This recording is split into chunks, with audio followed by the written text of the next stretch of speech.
It's hard to control this kind of creative stuff. It's hard to say, if you follow this formula, it's going to happen. You just have to go for it. You know, create the environment, remove the restrictions, and make it happen.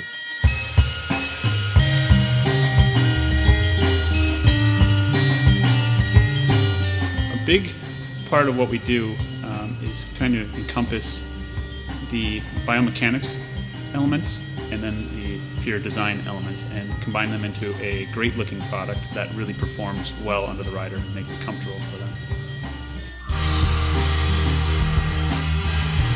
It begins with rider research, and that's where industrial design is really focused in the beginning of the project. With good insight, we can start to develop the concept. So our industrial design team is doing concept sketches and trying to figure out what does this saddle look like, what does it need to be, and it kind of starts to visualize it for the team. We are doing typically over 50 prototypes. The majority of our prototypes and ride samples are intended to be ridden, and we need to find out whether things are working or not.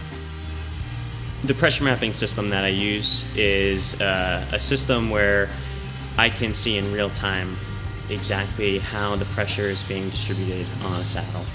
It's extremely important to leave pressure on your nerves and arteries, especially in your more sensitive areas that make contact with the saddle. One of our mottos in the group is to test relentlessly.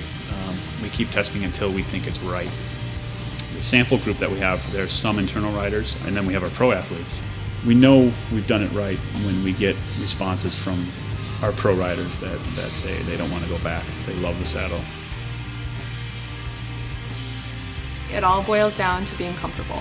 Athletes need to have confidence in their saddle, and they need to be able to know that it's going to be there for them, be comfortable for them on the long rides.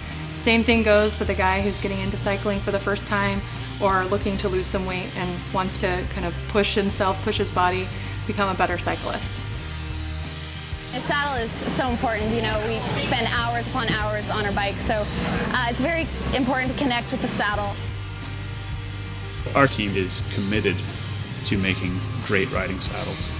We will incorporate the biomechanical engineering, we will incorporate great design, and merge those two to make great products.